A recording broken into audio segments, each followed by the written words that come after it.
morning. It's great to be here. All right, 2 questions for leaders. One is, how will you stay relevant and thrive in this dynamic global marketplace? And number 2, how can you equip your employees to deal with inevitable change and crisis? At a time when the workplace is in a dizzying transformation, yes, you have to be agile. You must build resilience. Resilience isn't just the key to your survival, it's a critical source of your competitive advantage. It's true in the wilderness just as it is in the workplace. I've seen it. This is me, age 5. I'm posing at the beginning of our annual safari. I grew up in South Africa, and every summer my parents would pack me and my 2 brothers in the car, and we would wind our way through the wilderness on the dusty, bumpy roads in the hot car for days, our little noses pressed to the window, trying to spot animals, especially lion. And then if we were really lucky, we'd come across a long line of cars stopped on the side of the road. And my dad would pull over, turn off the ignition, and roll up the windows. It's very important. Don't forget to roll up the windows. And then we'd wait and watch. It was fascinating to see the lion and its pride laying under a big shady tree, calm but alert. Fierce, but gentle. And then, with a huge roar, the lion would spring into action, and with incredible agility, at speeds up to 50 miles an hour, it would strike a direct path to its prey. Boldly confident, but very hard-working. The chase would sometimes go on for hours, and it took numerous tries, but the lion doesn't give up. He isn't afraid. He doesn't blame the windstorm or the herd of stampeding buffalo across his path. He just gets up with that same confidence over and over. The lion has enormous strength and tenacity. Now, sometimes the lioness will climb up on the skinny branches of a tree, and she does this to get a broader perspective, a better vantage point, and take time to recover and recoup her energy. Yeah.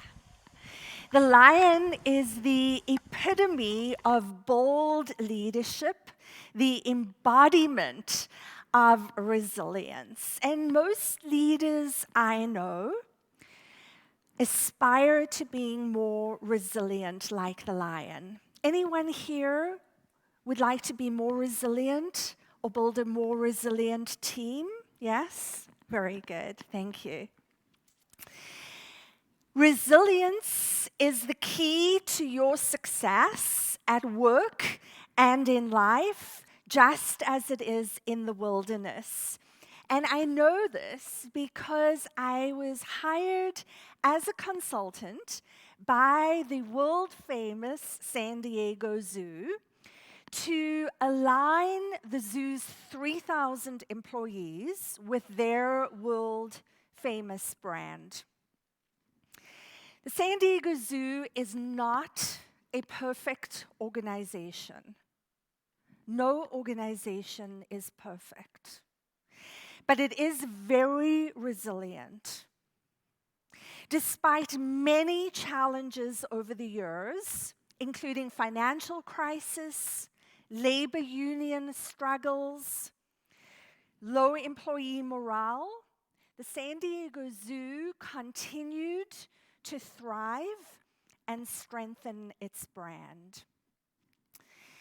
In my 20 years working with leaders all around the world, working with the San Diego Zoo was definitely a highlight.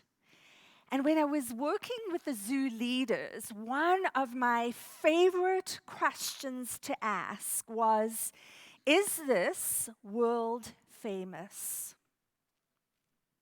You see, to be world famous and build a world famous brand, you have to be ferocious. You must ask tough questions. Many companies aspire to having a world famous brand, but to get there, you have to be focused on the right things. When employees at the San Diego Zoo were bickering and complaining, we asked them, is this world famous behavior? When there was a piece of trash lying on the ground, we asked, is this a world famous environment? And my book called Roar was an outcome of this intense discovery process and many lessons learned along the way. By the way, I have good news for you. My book publisher agreed that I can give each of you a free copy of the Roar ebook. And at the end of my presentation, I'll put up a slide with the details on how you can get your copy. Well, of course, we had to title the book Roar because of my childhood safari memories. But it's also a guiding principle at the San Diego Zoo. Go for the roar means that employees commit to giving great customer service so that every single guest has a memorable experience. And the focus of my work at the zoo was to transform the culture and get every employee roaring with purpose and passion. Now, it doesn't matter what industry you're in. What leader doesn't want to roar with purpose and passion? To get your team roaring with purpose and passion, right? When you do, you're more focused, more engaged, more innovative. You rise above disruption. You embrace change, and you generate breakthrough results. You're more resilient. I have discovered that to build a world-class, resilient culture, there are 3 skills you must master. Number 1, you must Velcro your employees to your organization's purpose. Number 2, your company must be radically transparent. And number 3, everyone must learn to respond, not react. I love using the analogy of Velcro to describe how to connect employees to your purpose.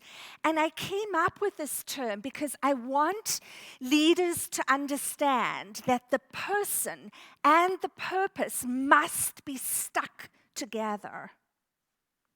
When your employees are disconnected from your purpose, like 2 pieces of Velcro pulling apart, they disengage, they lose focus, and they stop contributing.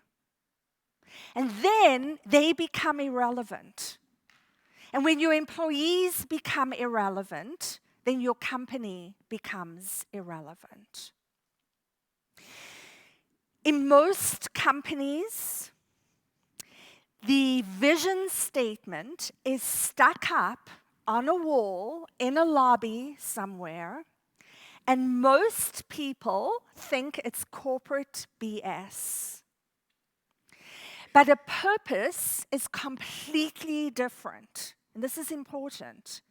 A purpose is focused on transforming the future. It bonds and unites people in a cause. It's a rally cry, a roar that gets people out of bed in the morning. The San Diego Zoo's purpose is to end animal extinction. Now that's a big, hairy, audacious purpose. And it generates a ton of energy and commitment. They call their purpose the call. And the call is embedded in their DNA. It's threaded through everything they do. They use it in recruitment. It's in every employee's performance review. It's the basis for reward and recognition.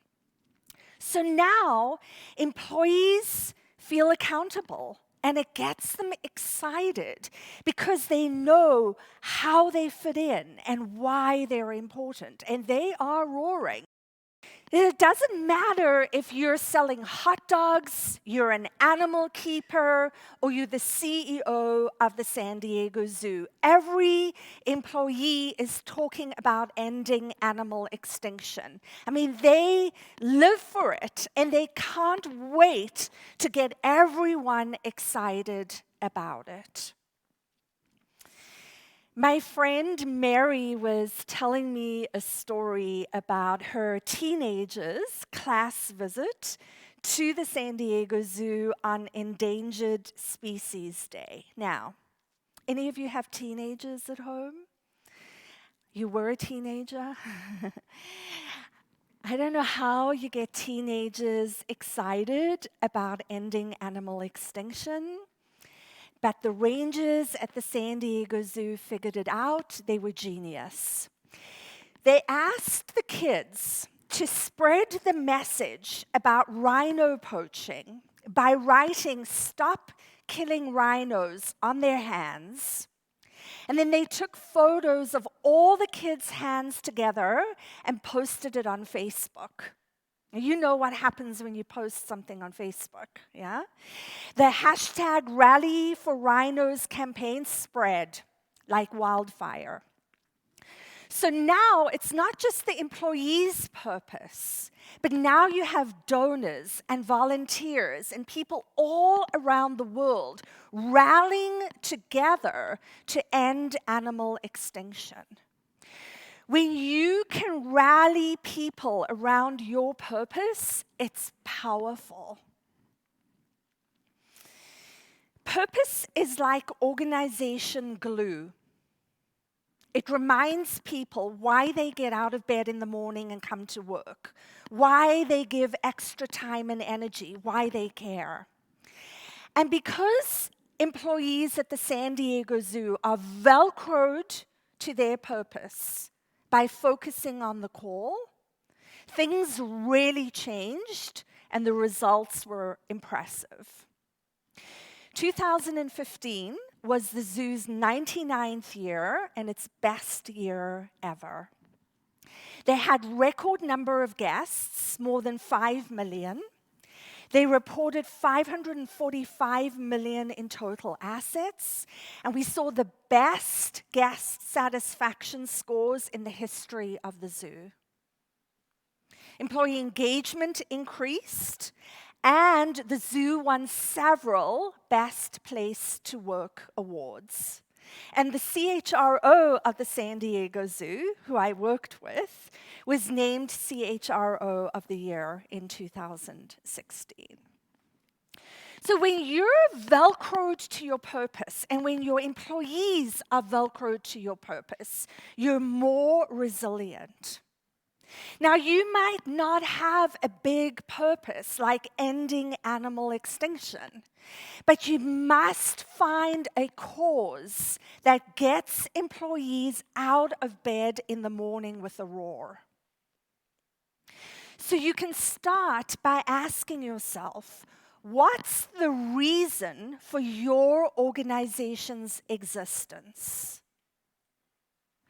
And then figure out how you can rally everybody around that cause. And to do that, you have to tell the hard truth. You have to be transparent. And that is skill number 2. Be radically transparent.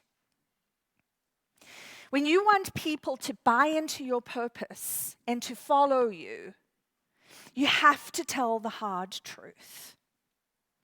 The San Diego Zoo learned some really tough lessons about the importance of transparency. When elephant keepers at all zoos around the world were hitting elephants with sticks to train them, there was a lot of criticism and controversy.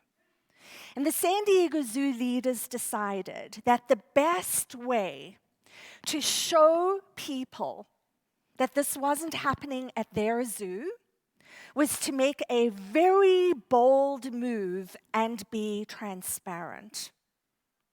And they built a very innovative new habitat called Elephant Odyssey. Now, the first thing you notice about Elephant Odyssey is the exhibit is turned inside out. So now the back of the house is the front of the house. And the animal keepers are right there in the open, talking with the guests while they're taking care of the animals. So you can see Cha-Cha getting a manicure and Ranchipur getting a pedicure and Tembo getting his shots. You can see it all. The San Diego Zoo had set a whole new level for the standard of animal care and employee care. They built a new level of trust and transparency. Most leaders spend too much time calculating the risks of speaking up and telling the truth, and not enough time thinking about the rewards. You know, in the past, we would keep secrets from employees, from customers, from our colleagues. But we are living in a world where transparent leadership is no longer an option. The need for trust in business is at an all-time high. Trust is a performance and retention multiplier.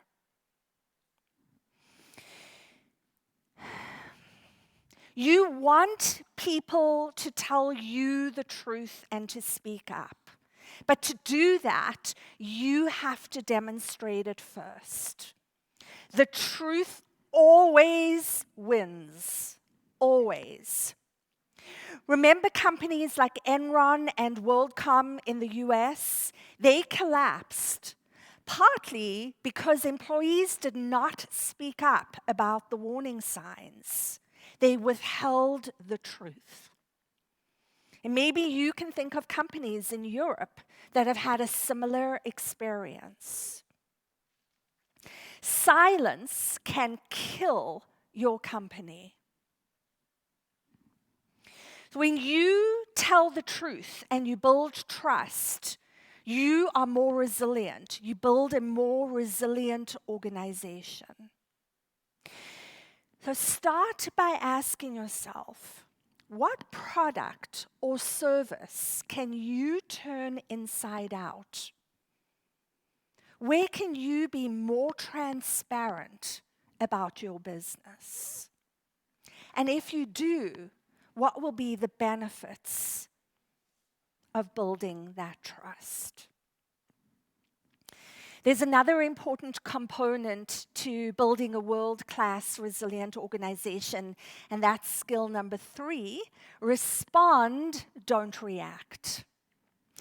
When you're stressed and overworked, it's easy to be impatient and react inappropriately. Anybody ever have that experience, or is it just me? Oh, thank you. Maybe someone criticizes you, or you're just juggling too many responsibilities, and you have a knee-jerk reaction, and you bark, snap, or growl.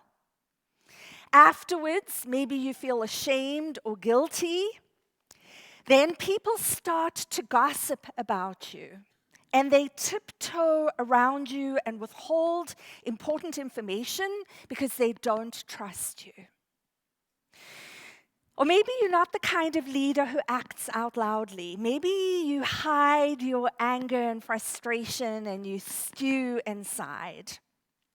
Then you withhold your creativity. You resist change. You start to gossip. Whatever way you look at it, reactive behavior is unproductive. It causes drama and it distracts everyone from your purpose. Even animals react when they're defensive. The panda is a cute, cuddly, bamboo-chomping heartbreaker that bites hard enough to send a San Diego zookeeper to the hospital. See, even animals, when they are threatened or scared, can be unpredictable and can cause damage. The point here is this. When you react rather than respond, it can erode trust, it can damage relationships, it can lead to poor decisions, it can even cost you business. How many of you remember the incident on United Airlines where the passenger was dragged off the airplane? Did anybody remember that? Not only did the United employee react inappropriately, but the CEO of United reacted by saying that the incident was justified. CNN Money reported that United lost $250 million of its market value due to that one incident. It pays to respond and not react. You see, your ability to respond effectively and stay calm under stress or pressure is a massive predictor of your success. When you work at the San Diego Zoo or any zoo and you get upset or angry, you just go and watch the monkeys for a few minutes, and then you get over yourself, right? And you realize you've been silly, and you forget what caused your reactive behavior to begin with. But what if you don't have the luxury of resident monkeys? Then you must find a way to create the mindset, the behavior, and the structure inside of your organization to help people stay calm and learn to respond and not react. When you train your employees to calm their central nervous system quickly and easily, they're less reactive, more productive, and oh, by the way, they're healthier too. So what processes or structures do you have inside your organization to help your employees stay calm and to increase their capacity to respond and not react? So now you know the 3 skills you must master to build a world-class, resilient culture. Number 1, you must Velcro employees to your purpose. Number 2, you must be radically transparent. And number 3, you must learn to respond and not react. When you do, you build lions. You build employees that are calm but focused, fierce but gentle, boldly confident but hardworking. You build the strength and tenacity to stay true to yourself regardless of the circumstances. And you give your employees the strength to stay true to themselves and to stay true to your organization's value. And that's the true definition of resilience. Resilience is the backbone of your organization. It's the key to your financial success. So how resilient are you? How resilient is your organization? Have you stopped to consider how well you have mastered these 3 skills? And if you mastered these skills, would your organization have greater capacity to stay relevant and to thrive?